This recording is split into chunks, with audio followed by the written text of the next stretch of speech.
سے کیسے نجات پائیں، حل کیا ہو. آپ صلی اللہ علیہ وسلم نے اس سلسلے میں فرمایا لوگ اس وقت تک بھلائی پر رہیں گے جب تک ایک دوسرے سے حسد نہ کریں گے. ایک اور موقع پہ فرمایا ایاکم والظن، بدگمانی سے بچو، فإن الظن اکذب الحدیث، بدگمانی سب سے جھوٹی بات ہے. ولا تحسسوا ولا تجسسوا، نہ دوسروں کی ٹو لگاؤ نہ تجسس کرو. ولا تنافسوا ولا تحاسدوا، ایک دوسرے سے مقابلہ بازی نہ کرو اور ایک دوسرے سے حسد نہ کرو. ولا تباغضوا، ایک دوسرے سے بغض نہ رکھو. ولا تدابروا، ایک دوسرے سے پیٹ نہ پھیرو. وکونوا عباد اللہ اخوانا، اور اللہ کے بندو بھائی بھائی بن جاؤ. تو اس لیے آپ صلی اللہ علیہ وسلم نے خاص طور پر جب اس سے منع کیا تو اس سے نکلنا تو ہوگا. اس کے لیے کیا ہے؟ سب سے پہلی بات تو یہ کہ آپ صلی اللہ علیہ وسلم کے اس فرمان کو ذہن میں رکھا جائے کہ آپ نے فرمایا تھا حضرت انس کو کہ اے بچے، اگر تم صبح اور شام اس حال میں گزار سکو کہ تیرے دل میں کسی کے خلاف کوئی کھوٹ کپٹ نہ ہو تو ایسا ہی کرو. اس کے لیے سب سے پہلی چیز یہ کہ انسان اللہ تعالیٰ سے دعا کرے کہ یا اللہ تو میرے دل کو چین دے، قرار دے، مجھے اپنے فیصلوں پر راضی ہونے کی توفیق دے اور تو میری مدد فرما. اس لیے کہ دل کی کیفیات ایسی ہوتی ہیں کہ جس میں انسان بعض اوقات بے بس ہو جاتا ہے. اگر ظاہری کوئی تکلیف ہے نا، مثلاً کہیں ہاتھ پہ چوٹ لگی، خدا نہ خواستہ کوئی فریکچر ہو گیا، پٹی باندھ دیں گے، اوپر سے علاج کریں گے، دوا لگائیں گے، مساج کریں گے، مختلف تھراپیز کے ساتھ آپ کو ٹریٹ کر دیں گے. لیکن جو اندر چوٹ لگی ہوئی ہے، اندر زخم ہوا ہے، اندر جو بلیڈ ہو رہا ہے، اس کو باہر سے تو کوئی پٹی نہیں کر سکتا. اس کے لیے آپ کو خود ہمت کرنی پڑے گی اور سب سے پہلا قدم جب اٹھائیں تو اللہ سے مدد مانگے. وَاسْتَعِینُوا بِالصَّبْرِ وَالصَّلَاةِ. اب آپ دیکھیں کہ جب کوئی بھی خراب چیز ہماری زندگی میں آتی ہے تو ہم کیا کرتے ہیں؟ دعا کرتے ہیں نا، اور پھر دعا کے ساتھ کوشش کرتے ہیں. مثلاً فزیکلی بھی آپ دیکھیں، کچھ لوگ جیسے چھپکلی سے ڈرتے ہیں. اگر کمرے میں چھپکلی آ جائے تو کیا کرتے ہیں؟ اچھا آ ہی رہے، میں تو سو رہی ہوں. نہیں، اس کو نکال کے سوئیں گے، اس کے ساتھ نہیں سوئیں گے کمرے میں. نہیں کیا پتا میں سو رہی ہوں اور مجھے آ کے کاٹ جائے. تو حسد تو اس سے بھی زیادہ برباد کرنے والی چیز ہے. ایسا نہ ہو کہ وہ ساتھ ہی ہو اور آپ سوئے رہیں اور وہ نقصان پہنچا دے. اس کو نکالنے کی کوشش کرنی چاہیے. اب کوشش میں کیا ہے کہ انسان اپنی سوچ کو بدلے. سوچ کو بدلنے کے لیے کیا ہے کہ انسان اپنے دل میں اچھے خیالات لائے. مثلاً کیا خیال لایا جا سکتا ہے کہ اللہ تعالی اس کے بدلے میں اگر میں دوسرے کی نعمت پر خوش ہوتا ہوں، جو اپنے کو ملا اس پہ شکر گزار ہوتا ہوں، تو اللہ تعالیٰ اس کے بدلے میں میری نعمتوں کو بڑھائے گا اور آخرت میں اس کا بہترین اجر ملے گا. کیونکہ دنیا میں اگر کسی کے پاس کچھ نہیں ہے تو ایسا نہیں ہوگا کہ قیامت کے دن اللہ تعالیٰ اس محرومی کا اس کو بدلہ نہ دے یا اس کی جزا نہ دے. جیسے پہلے میں نے عرض کیا کہ اگر کانٹا تک بھی چپ جاتا ہے تو اس کی بھی جزا ملے گی، اس کے بدلے میں بھی گناہ معاف ہوتا ہے، اس کے بدلے میں بھی درجہ بڑھتا ہے. پھر اسی طرح یہ ہے کہ حسد کو رشک میں بدل دیں. یعنی اگر پوری طرح دل سے خواہش نہیں نکال سکتے تو رشک میں بدل لیں. اور رشک میں بدلنا کیا ہے کہ انسان اچھی چیز دوسرے کی دیکھ کر اس کی دعا مانگے، وَاسْأَلُوا اللَّهَ مِن فَضْلِهِ. اور دوسری بات یہ ہے کہ انسان اپنے کو ملنے والی چیزیں جو ہیں ان کی طرف توجہ زیادہ کر لے. پھر اسی طرح اگر آپ کو یہ محسوس ہو کہ کوئی آپ سے حسد کر رہا ہے تو اس صورت میں آپ کیا کریں؟ اس سے لڑنے لگے. یعنی آپ نے کسی کے چہرے پہ دیکھا کہ آپ کی خوشی پہ دوسرا خوش نہیں، آپ نے کسی کو کوئی اچھی خبر سنائی اور اس نے آگے سے کوئی خاص جواب نہیں دیا، کوئی رسپانس نہیں کیا. بعض کہتا ہے نا، آپ مثلا اپنی اولاد کی کوئی خوشی سنتے ہیں کہ وہ کامیاب ہو گئے، کسی اور کے ہاں بچہ نہیں اور آپ کے ہاں اگر بچہ ہو گیا تو آپ دیکھیں گے دوسرے جن کے ہاں نہیں وہ عموماً پھر حسد کا بھی شکار ہو جاتے ہیں. تو اس قسم کی جب کیفیات سامنے آئیں کہ دوسرا حسد کر رہا ہے یا دوسرا خوش نہیں ہو رہا چہروں سے یا کسی بھی رویے سے یا انداز سے اگر پتا چل جائے، تو آپ نے عام طور پہ دیکھا ہوگا نا کہ شادیوں کے موقع پہ، خوشی کے موقع پہ کچھ لوگ ناراض ہو جاتے چھوٹی چھوٹی باتوں کا بہانہ ڈال کے. وہ کیوں ناراض ہوتے؟ کوئی وجہ نہیں ہے. بعض اوقات آپ سوچتے ہیں کوئی وجہ تو نہیں ہے، ایسی بڑی بات تو نہیں تھی، کوئی اتنی بڑی بات تو نہیں تھی کہ جس پہ فلاں شخص روٹ گیا. وہ اصل بات یہ نہیں کہ کوئی بات ہوتی ہے، بات نہیں ہوتی. وہ دوسرا شخص مجبور ہوتا ہے، وہ اپنے حسد کی وجہ سے آپ کی خوشی میں شریک نہیں ہو پاتا. اس کی مجبوری ہے. اب بہانہ بنا کے اس نے واپس آپ ہی پہ الزام ڈال دیا کہ آپ ہی سبب ہے. تو ایسی صورت میں جب آپ دیکھیں کہ کوئی حسد کر رہا ہے تو اس کا علاج بھی یہ ہے کہ آپ حسد سے بچنے کے لیے اللہ تعالیٰ نے جو آپ کو سکھایا قرآن پاک میں اس کو اپنے لیے پڑھ لیں. اب دیکھیں کہ ایک صورت ہے قل اعوذ برب الفلق من شر ما خلق ومن شر غاسق اذا وقب ومن شر النفاثات فی العقد ومن شر حاسد اذا حسد. معوذتین کا پڑھنا حاسد کے شر سے انسان کو محفوظ رکھتا ہے، کیونکہ حاسد جب آپ کی نعمت پہ حسد کر رہا ہے تو وہ نقصان بھی پہنچانے کے لیے کوشش کرے گا، اور وہ نقصان کئی قسم کا ہو سکتا ہے نا، خواہ آپ کی عزت کو نقصان دے یا آپ کے مال کو نقصان دے یا آپ کی جان کو نقصان دے، یعنی کوئی نہ کوئی طریقہ وہ اختیار کر سکتا ہے. اب ایسے میں انسان پریشان نہ رہے. مثلا آپ نے دیکھا ہوگا کہ جو صاحب مال ہوتے ہیں ان کو اپنی جان کا خطرہ پڑا رہتا ہے. اسی طرح اور باقی چیزوں میں نعمتوں کا ملنا انسان کو فکر ہوتا ہے کہ دوسرا مجھے اس طرح اور اس طرح اور اس طرح نقصان نہ دے. تو ایسی صورت میں انسان کیا کرے؟ اللہ کی پناہ لے، اور ان صورتوں کو صبح شام 3 دفعہ پڑھے، کیونکہ حدیث پاک میں اسی طرح ہمیں بتایا گیا. اسی طرح صبح شام کی دعائیں جس میں بسم اللہ الذی لا یضر مع اسمہ شیء فی الارض ولا فی السماء وهو السمیع العلیم 3 دفعہ یہ پڑھنی چاہیے. اچھا، بعض لوگ جو ہے وہ لمبے لمبے وظیفے کرنے لگتے ہیں اور بہت سی ایسی مشکلات کا شکار ہو جاتے ہیں. تو اس میں ہمیں دیکھنا چاہیے کہ اللہ کے رسول صلی اللہ علیہ وسلم نے ہمیں کیا سکھایا، قرآن نے ہمیں کیا سکھایا، کیونکہ اللہ تعالیٰ سے بڑھ کر تو ہمارا کوئی خیر خواہ نہیں ہو سکتا. تو قرآن پاک میں یہی صورت ملتی ہے جس کو ہمیں پڑھنا چاہیے. آپ صلی اللہ علیہ وسلم نے بھی ہمیں دعائیں سکھائی ہیں. وہ دعائیں جو ہیں حفاظت کی دعاؤں کے نام سے موجود بھی ہیں، ان کو آپ پڑھ سکتے ہیں صبح میں شام میں. پھر اسی طرح یہ ہے کہ بعض اوقات حسد کی وجہ سے نظر بھی لگ جاتی اور انسان ایسی بیماریوں کا شکار ہو جاتا ہے کہ جس کا کوئی وجہ نہیں سمجھ میں آتی. آپ نے دیکھا ہوگا نا، بعض اوقات سارے ٹیسٹ کلیئر ہے، کچھ بھی نہیں ہے، تو بس ڈاکٹر عام طور پہ کہتے ہیں بی سوچا نہ کرو، تم سوچتی بہت، یہ اس طرح کی کوئی چیز کہہ دیں گے، لیکن وہ کوئی حل تو نہیں ہوتا. ظاہر ہے کہ سوچ تو انسان اپنے اندر سے نکال نہیں سکتا، سوچ تو سوچ ہوتی. تو اس کی وجہ کیا ہوتی؟ تو ہمارے دین میں نظر لگنے کا بھی کانسیپٹ موجود ہے، اور جیسے آپ صلی اللہ علیہ وسلم نے فرمایا کہ نظر برحق ہے، یعنی نظر لگتی ہے. اور عموماً حاسد کی نظر لگ جاتی کہ جس کو خوشی نہیں، وہ جل رہا ہے، کڑ رہا ہے، وہ ایسی بری نظر سے دیکھ رہا ہے آپ کو کہ اس کی جو نیگیٹو ریز ہیں وہ آپ کو جا کے ہلاک کر رہی ہیں اندر. اب تو آپ دیکھیں کہ اس جدید دور میں گردے کی پتھری توڑ دی جاتی ہے ریز کے ساتھ.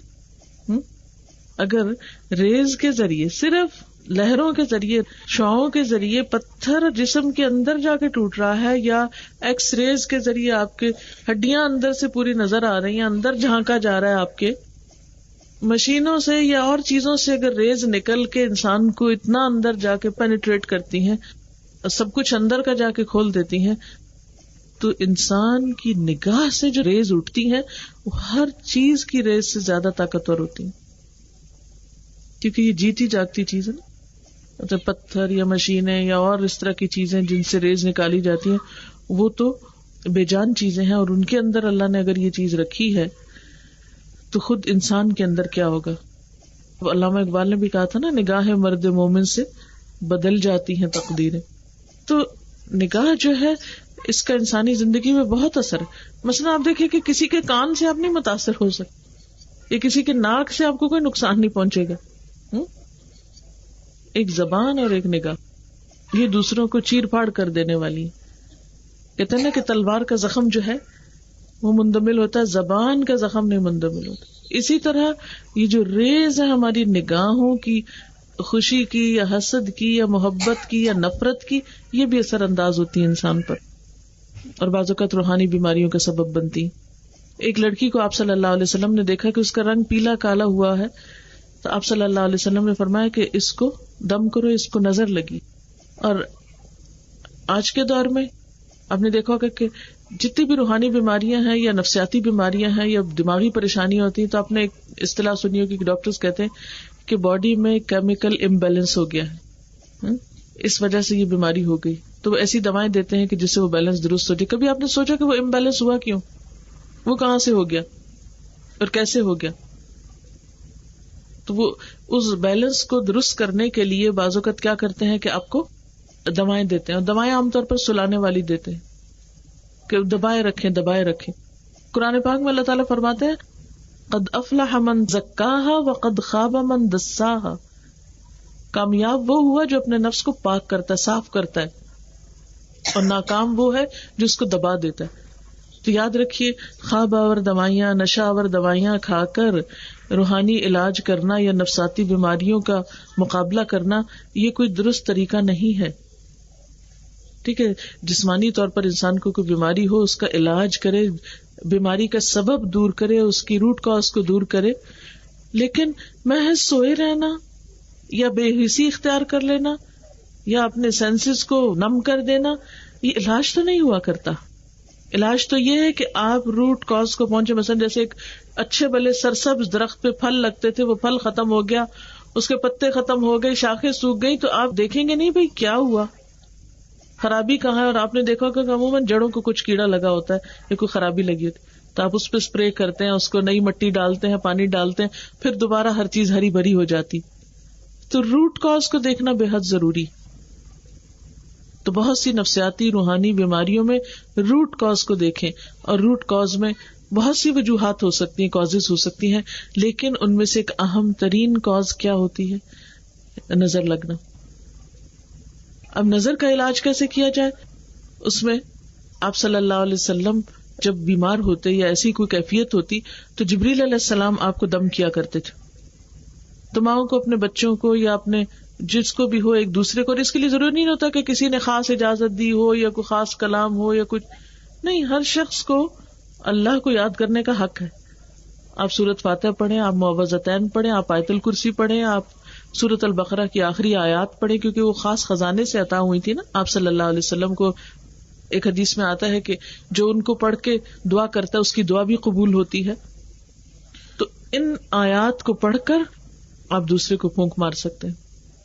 تو آپ دیکھیں گے کہ وہ جو اندر زخم ہوئے تھے یا وہ جو اندر نیگیٹو ریز گئی تھی، جب اس کے مقابلے پر آپ قرآن پڑھ کر اللہ کا ذکر کر کے ایک پازیٹو دم کرتے ہیں تو اس سے علاج ممکن ہوتا ہے. کیونکہ قرآن پاک میں اللہ تعالیٰ فرماتے ہیں وَنُنَزِّلُ مِنَ الْقُرْآنِ مَا هُوَ شِفَاءٌ وَرَحْمَةٌ لِّلْمُؤْمِنِينَ. ہم قرآن میں سے وہ چیز اتارتے ہیں کہ جو مومنوں کے لیے شفا اور رحمت ہے. وَلَا يَزِيدُ الظَّالِمِينَ إِلَّا خَسَارًا، اور ظالموں کے لیے خسارے کے سوا کسی چیز میں اضافہ نہیں کرتی. یعنی جو نہیں مانتے، جو نہیں اس کو سمجھتے، ان کو پھر اس سے فائدہ نہیں ہوتا. تو حضرت جبریل علیہ السلام آپ پر کیا دعا پڑھتے تھے؟ بسم اللہ ارقیک من کل شیء یؤذیک من شر کل نفس او عین حاسد اللہ یشفیک. بسم اللہ ارقیک، ترجمہ کیا ہے اس کا؟ میں اللہ کے نام سے آپ کو جھاڑتا ہوں، اور ہر اس چیز سے جو آپ کو اذیت دے، اور نفس اور حاسد کی نظر کے شر سے اللہ آپ کو شفا دے. میں اللہ کے نام پر آپ کو جھاڑتا ہوں. اب یہ جو دعا ہے یہ صحیح حدیث میں آئی ہے اور آپ صلی اللہ علیہ وسلم پر آزمائی گئی ہے، اور جبریل امین اس کو پڑھنے والے ہیں. تو اس سے بڑھ کے یقینی علاج کیا ہوگا؟ پھر کیا ضرورت ہے اور کلام پڑھنے کی اور بے معنی چیزیں؟ کیونکہ بعض اوقات لوگ کیا کرتے ہیں کہ جب کوئی ایسی تکلیف ہو بچے کو، بڑے کو، بعض اوقات آپ دیکھو کہ بچے دودھ چھوڑ دیتے ہیں. چھوٹا بچہ ہوتا رو رہا ہے، دودھ نہ پیتا ہے، نہ کھاتا ہے، نہ بات کرتا ہے، نہ کچھ، چڑچڑاپن. دوا دیتے کسی بھی چیز سے آرام نہیں آتا، ڈاکٹر کہتے اس کو ہے ہی کچھ نہیں، لے جائیں، کسی چیز میں بہل نہیں رہا. کیا ہے اس کے اندر؟ کیوں بے چین ہے، کیوں پریشان ہے؟ ایسی ہی کچھ چیز ہوتی. تو اس میں اب آپ کہتے ہیں وہ فلاں بزرگ کے پاس لے جاؤ، وہاں لے جاؤ. کہیں نہیں لے جانے کی ضرورت. خود آپ اس کلام کو پڑھیں اور بچے پہ دم کر دیں. ہر ماں کو یہ آنا چاہیے اپنے بچے پہ دم کرنے کا طریقہ، اور خود اپنے پر. اور آپ صلی اللہ علیہ وسلم کا طریقہ کیا تھا؟ ہر روز رات کو سوتے وقت معوذتین اور سورۃ الاخلاص پڑھ کے اپنے ہاتھ میں پھونک مارتے، پھر اس سے اپنے ہی جسم کو خود دم کرتے، سارے آخر تک اس کو یعنی چھوتے تھے اپنے جسم کو. یہ روزانہ کا علاج ہے.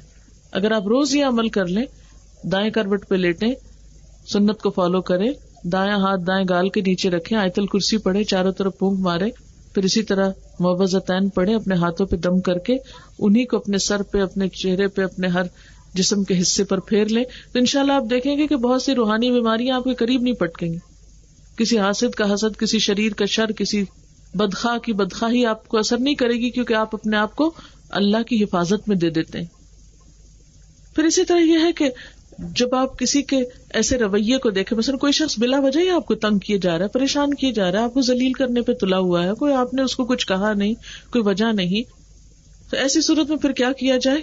انسان اس کے لیول پہ نہ اترے، بد اخلاقی کے جواب میں بد اخلاقی نہ کرے، کسی کے الزام تراشی کے جواب میں الزام تراشی نہ کرے، بلکہ صبر کرے.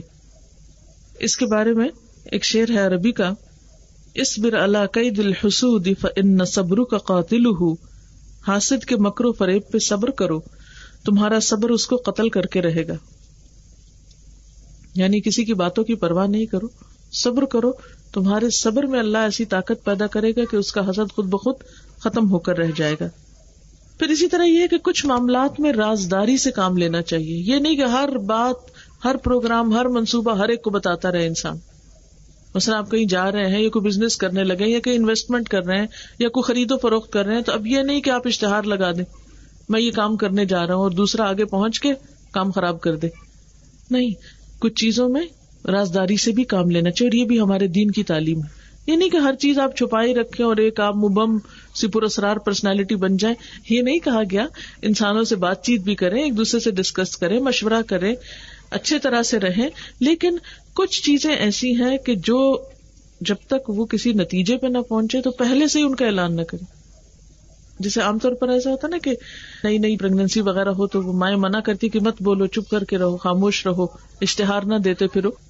کیوں اس طرح کہتے؟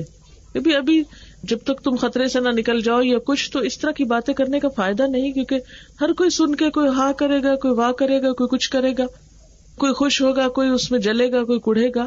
تو یہ جو بڑے اس طرح کی بات کرتے ہیں کہ یہ بےمانی باتیں نہیں ہوتی، ان کے اندر کوئی حکمت ہوتی. اسی طرح کسی چیز میں کامیابی ہونے لگی ہے تو انسان وقت سے پہلے نہ شور مچا دے، اس کو تکمیل تک پہنچنے دے. اسی طرح وہ ایک شخص کا کھیت تھا، سورۃ الکہف میں اس کا واقعہ آتا ہے، تو اس کا پھل سارا مارا گیا کیونکہ اس نے ماشاءاللہ نہیں کہا تھا. کسی اچھی چیز کو دیکھ کر، یعنی جس پہ کسی کو حسد ہو سکتا ہے، کسی نعمت پہ دل خوش ہو رہا ہے، اپنی ہی کسی نعمت پہ، اپنے بچے کی کسی نعمت پہ، تو جس پر انسان ماشاءاللہ پڑھ لے پھر اس کو نظر بھی نہیں لگتی، اس کو نقصان نہیں ہوتا. کیونکہ ایک شخص جو دوسرے کو سمجھانے والا تھا، اس نے کہا تھا لولا اذ دخلت جنتک قلت ما شاء اللہ، جب تم اپنے باغ میں داخل ہوئے تھے تو ماشاءاللہ کیوں نہیں پڑھی تھی؟ یہ پڑھ لیتے تو نقصان نہ ہوتا. مثلاً اللہ نے آپ کو اچھا گھر دیا ہے، اچھی اولاد دی ہے، کچھ بھی نئی نعمت ملی ہے، بچے کی شادی ہے. مثلاً جیسے عام طور پہ کیا ہوتا ہے، دلہن کو دیکھتے ہیں، ماں باپ دیکھیں، عزیز دیکھیں، دوست دیکھیں، رشتے دار دیکھیں، تو اس وقت ماشاءاللہ کہیں اور اس کے ساتھ دعا سکھائی گئی. یعنی اگر دل میں تھوڑی سی آنے لگے، مثلاً آپ کے بچے کی شادی نہیں ہوئی، دوسرے کی ہو رہی ہے، تو اس وقت حسد کرنے کی بجائے اسلام نے ہمیں کیا سکھایا ہے کہ اس کو دعا دو، برکت کی دعا. بارک اللہ لک، اللہ تمہیں تمہاری اس نعمت میں برکت دے، میں راضی ہوں، خوش ہوں، مجھ سے تم کسی برائی کی توقع نہ رکھو. یعنی کسی کی خوشی کو دیکھ کر دوسرے مسلمان کو کیا تعلیم دی گئی کہ وہ اس کے لیے دعا کرے کہ اللہ تمہیں نصیب کرے. یہ ہمارے ہاں مبارک کا تصور کیوں ہے؟ کسی کا بچہ پیدا کرتے چلو مبارک دیتے ہیں. یہ اصل میں حسد کی نفی ہے کہ ہم اس کی خوشی میں شریک ہونے جا رہے ہیں، اس کو دعا دے رہے ہیں کہ تم خوب پھلو پھولو. ہمارے دل میں کوئی برا جذبہ نہیں، کیونکہ حاسد نقصان پہنچانے کی کوشش کرتا ہے. آپ صلی اللہ علیہ وسلم کو یہود نے زہر آلود بکری کھلا دی تھی کہ آپ کو ختم کیا جائے. آپ کو پتہ بھی چل گیا، جس خاتون نے یہ زہر ملایا تھا اس کو آپ نے بلایا، اس نے اقرار بھی کر لیا، لیکن آپ نے اس کو معاف کر دیا. تو جو معاف کرنا ہوتا ہے یہ بھی حاسد کے حسد کو کم کرتا ہے اور اس کا ایک طرح سے علاج ہوتا ہے. پھر یہود نے آپ صلی اللہ علیہ وسلم پر جادو کی کوشش کی تھی. آپ نے اصل مجرموں کو پکڑ بھی لیا تھا، لیکن اس کے باوجود ان کو کوئی سزا نہیں دی، ان کو بھی معاف کر دیا. نہیں، اگر آپ کو پتہ چل بھی جائے کہ کسی نے آپ کے ساتھ کوئی زیادتی کی یا کچھ، اچھا بعض لوگوں کو جیسے ہوتا ہے نا کوئی ایسی انہونی سی علامات ہوتی ہیں تو آپ کہتے ہیں جی جادو ہے یہ وہ، پھر لوگ پہنچ جاتے ہیں سیانوں کے پاس، اچھا ہمیں یہ بتاؤ کیا کس نے، اچھا وہ بھی بتا تمہاری بہن ہے یا فلاں ہے یا کچھ، کسی کا نام لے دیں گے، حالانکہ ہو سکتا ہے اس کا قصور بھی نہ ہو اور آپ بے وجہ میں کسی کے دشمن بن جائیں. تو کبھی بھی یہ نہیں پوچھنا چاہیے کسی سے کس نے جادو کیا. اگر پتا چل جائے کوئی چیز نکل بھی آئے کوئی علامت ظاہر بھی ہو جائے تو یہ نہیں معلوم کرے، کیونکہ کسی کو نہیں پتا ہوتا. یہ سب تک بازی ہوتی ہے، اور اس میں جھوٹ کا بھی اندیشہ ہوتا ہے، اور دوسرے بے گناہ انسان پر الزام تراشی کا بھی. تو ایک نقصان ہوا، دوسرا ایمان کا بھی نقصان ہوا، اور پھر غیب کی خبریں کسی سے معلوم کرنا انسان کی ساری نیکیوں کو برباد کر کے رکھ دیتا ہے. ایسا ہے کہ انسان کے اندر جب منفی خیالات پیدا ہوتے ہیں نا، تو اس کا علاج اس وقت ہوتا ہے جب اس کی جگہ کوئی مثبت خیالات اپنے اندر پیدا کرے، اپنی سوچ کو بدلے. کیونکہ ساری بات تو سوچ کی ہے نا، جدھر آپ کا دھیان لگ گیا آپ ویسے ہی سوچنے لگ جائیں گے. جب آپ ہر وقت اس طرح کی باتیں دیکھتے ہیں، مقابلے کی کیفیات دیکھتے ہیں، تو آپ کے اندر منفی جذبات پیدا ہوتے ہیں جو آپ کو پریشان کرتے ہیں. تو اچھی سوچ کو پیدا کرنے کے لیے اچھی بکس پڑھنی چاہیے. اچھی کتاب جو ہے وہ انسان کو اچھا انسان بناتی ہے، اور دوستوں میں بہترین دوست اچھی کتاب ہے. اسی طرح آج کے دور میں جو انسان نے ترقی کی، کتابوں کے علاوہ کیسٹس، ویڈیو کیسٹس اور اسی طرح کی بہت سی چیزیں عام ہو گئی. مثلاً کبھی تو آپ پڑھتے ہیں لیکن بعض اوقات آپ کو پڑھنے کا موقع نہیں ملتا. آپ گاڑی میں جا رہے ہوتے ہیں، لمبی لمبی ڈرائیونگ کرتے ہیں، بور ہوتے ہیں، ہر اشارے پہ ہارن کر رہے ہیں، ایک دوسرے سے آگے نکل کے ایکسیڈنٹ کرنے کے خطرے میں مبتلا ہوتے ہیں. تو ایسی صورت میں کیا ہے کہ آپ اپنے سفر کو بھی دلچسپ بنائیں، اپنی گاڑی میں کوئی ایسے کیسٹ لگائیں، قرآن کی تلاوت کے لگائیں، اچھے لیکچرز کے لگائیں. تو آپ دیکھیں گے کہ آپ غیر محسوس طریقے سے روز اچھی باتیں سیکھتے سیکھتے سیکھتے انکانشیسلی آپ کے اندر ایک ایسا چینج آ جائے گا کہ جس کے لیے آپ کو کوئی بہت بڑی ایفرٹ بھی نہیں کرنی پڑے گی. کیونکہ اچھا انسان بننے کے لیے اچھی کمپنی ضروری ہوتی ہے، اچھی سوچ ضروری ہوتی ہے، اور اس کے لیے اچھی کتاب ضروری ہوتی ہے، اچھی محفلوں کو اٹینڈ کرنا ضروری ہوتا ہے. اور اگر اس کا موقع نہ ہو تو اچھے چیزوں کو حصول کی کوشش کرنی چاہیے. پھر اسی طرح یہ ہے کہ انسان اس اجر کو ذہن میں رکھے اور یاد رکھے کہ جو حسد نہ کرنے والے کے لیے اللہ نے رکھا ہے. اس کے لیے میں ایک حدیث آپ کو پڑھ کے سناؤں گی. حضرت انس بن مالک فرماتے ہیں کہ ہم آپ صلی اللہ علیہ وسلم کے پاس بیٹھے تھے. آپ نے فرمایا ابھی ایک جنتی آدمی تمہارے سامنے آنے والا ہے. تھوڑی دیر بعد ایک انصاری صاحب سعد بن مالک تشریف لائے، جن کے داڑھی سے وضو کا پانی ٹپک رہا تھا. بائیں ہاتھ میں دونوں جوتیاں لیے ہوئے تھے، انہیں وضو کر کے آ رہے تھے نماز کے لیے جیسے آتے ہیں. دوسرے دن آپ نے پھر یہی فرمایا کہ ابھی ایک جنتی آدمی آنے والا ہے، دیکھا تو وہی آئے. تیسرے دن پھر آپ نے یہی فرمایا ابھی تمہارے پاس ایک جنتی شخص آنے والا ہے، تو پھر وہی تشریف لائے. تو صحابہ کرام کو بہت تجسس ہوا کہ ایک ہی شخص کے لیے 3 دن گواہی دی آپ نے کہ جنتی ہے. اس میں آخر کیا چیز ہے، کون سی نیکی ہے جس نے اس کو جنت والا بنا دیا؟ تو اس پر حضرت عبداللہ بن عمر جو تھے وہ تو ان کے پیچھے ہو لیے، بہانہ کر کے ان کے گھر چلے گئے کہ میں دیکھوں تو صحیح یہ کون سی عبادت کرتے ہیں جس کی وجہ سے ان کو جنت ملنے والی. انہوں نے دیکھا کہ وہ معمول کی نماز پڑھتے ہیں، معمول ایک نارمل انسان ہے، کوئی بہت ایکسٹرا ہر چیز نہیں کہ ساری رات جاگتے ہوں یا روز ہی روزہ رکھتے ہوں یا کچھ. 3 دن جب جائزہ لے لیا تو ان سے پوچھا کہ بھئی آخر کیا چیز ہے آپ کے اندر کہ آپ کے بارے میں آپ صلی اللہ علیہ وسلم نے 3 دن جنت کی بشارت دی ہے، اور آپ کو میں دیکھتا ہوں کہ آپ ہماری طرح ظاہری زندگی بسر کرتے ہیں، کوئی ایسی غیر معمولی چیز تو نہیں آپ میں. تو انہوں نے کہا کہ میرے عمل تو یہی ہیں جن کو آپ نے دیکھا، لیکن اس کے ساتھ 2 باتیں اور ہیں. ایک یہ کہ میں کسی مسلمان سے کینہ نہیں رکھتا، کسی کے لیے دل نہیں میلا رکھتا، اور نہ کسی کی بھلائی پر جو اللہ نے اسے دی ہے حسد کرتا ہوں، نہ کسی سے حسد کرتا ہوں، نہ کسی سے نفرت ہے نہ کسی سے حسد ہے، سب کے لیے اچھا ہی سوچتا ہوں. تو عبداللہ بن عمر جو ان کا حال معلوم کرنے کو آئے تھے وہ کہنے لگے اسی چیز نے آپ کو اس درجے پہ پہنچایا ہے. تو اگر انسان جنت میں جانے والے اعمال کو سامنے رکھے کہ یہ چیز اگر میں اپنے دل سے نکال دوں گا، ویسے کسی کی بھی نعمت پہ اگر تھوڑی سی بھی فیلنگ آنے لگے فوراً چھٹک دے، اللہ اس کو مبارک کرے. ہم اپنے لیے کچھ اور کرتے ہیں اور اس کے پیچھے نہ پڑ جائے اور غلط باتیں زبان سے نہ نکالے، برے جذبات اس کے لیے اظہار نہ کرے، الزام تراشی نہ کرے، اور یہ سوچے کہ مجھے تو دوسرے کی نہیں اپنی فکر ہونی چاہیے. اگر میرا دل صاف ہے تو میرے لیے اب بھی خوشی کی بات ہے، دنیا بھی جنت ہے. جس شخص کے دل پہ کوئی بوجھ نہیں، کوئی حسد نہیں، کوئی کسی سے نفرت نہیں، وہ کتنا پرسکون دل ہے. اور اسی طرح آخرت میں بھی جنت کی بشارت ہے ایسے شخص کے لیے. تو اور کیا چاہیے؟ آپ صلی اللہ علیہ وسلم سے یہ پوچھا گیا کہ اے اللہ کے رسول صلی اللہ علیہ وسلم سب سے بہتر کون شخص ہے؟ آپ نے فرمایا ہر مخموم القلب اور سچی زبان والا، لوگوں نے کہا سچی زبان والے کو تو ہم جانتے ہیں، مگر یہ مخموم القلب کیا ہے؟ آپ نے فرمایا پرہیزگار، صاف ستھرا، جس میں نہ گناہ ہو، نہ ظلم، نہ کینہ ہو، نہ حسد، یعنی جس کے دل میں کوئی کینہ حسد نہیں۔ اور کامیابی بھی ایسے ہی لوگوں کے لیے ہے کہ جن کے اندر یہ صفت ہو۔ آپ نے فرمایا وہ شخص کامیابی یا فلاح کو پہنچ گیا جس نے اپنے دل کو ایمان کے لیے خالص کر لیا، اپنے دل کو صاف کر لیا اور اس کی زبان سچی ہے، نفس کو مطمئن بنا لیا اور اپنی طبیعت کو حسن اخلاق کے سانچے میں ڈھال لیا۔ لیکن ہم عام طور پر اپنی شخصیت کو صرف ظاہری زیور کپڑے سے سجاتے ہیں، اخلاق کی فکر نہیں کرتے، اپنی گفتگو کو نہیں درست کرتے، اپنے دل کو جو کہ کسی کو نظر نہیں آتا اس کو درست نہیں کرتے۔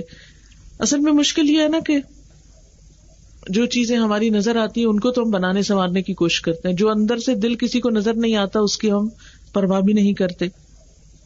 روایات میں آتا ہے کہ حضرت موسیٰ علیہ السلام نے ایک شخص کو عرش الہی کے سائے میں دیکھا تو ان کے مرتبے کو دیکھ کر ان میں رشک پیدا ہوا، کہا کہ مجھے بھی یہ مرتبہ ملتا تو اچھا تھا۔ انہوں نے اللہ تعالیٰ سے اس کا نام پوچھا تو اللہ تعالیٰ نے فرمایا اس کے نام سے کیا غرض، اس کے کام بتائے دیتا ہوں جن کی وجہ سے وہ عرش کے سائے تلے ہے۔ یہ شخص 3 کام کیا کرتا تھا، ایک یہ کہ لوگوں پر اللہ کے انعامات کو دیکھ کے حسد نہیں کرتا تھا، دوسرا یہ کہ اپنے ماں باپ کی نافرمانی نہیں کرتا تھا، اور تیسرا یہ کہ لوگوں کی چغلی ایک دوسرے سے نہیں کرتا تھا، یعنی ہر ایک کے درمیان تعلقات کو اچھا رکھنے کی کوشش کرتا تھا۔ ایسے ہی لوگ اپنی دنیا کو بھی جنت بنا لیتے ہیں اور آخرت میں بھی جنت کے حقدار ہیں۔ تو اللہ تعالیٰ سے دعا ہے کہ وہ ہماری خاندانی زندگیوں کو، معاشرتی زندگیوں کو اتنا بہترین کر دے کہ جس سے ہمارے گھروں میں اور معاشرے میں سکون آ جائے۔ نور في الظلمات أنسي في خلواتي يا سعدي وهنائي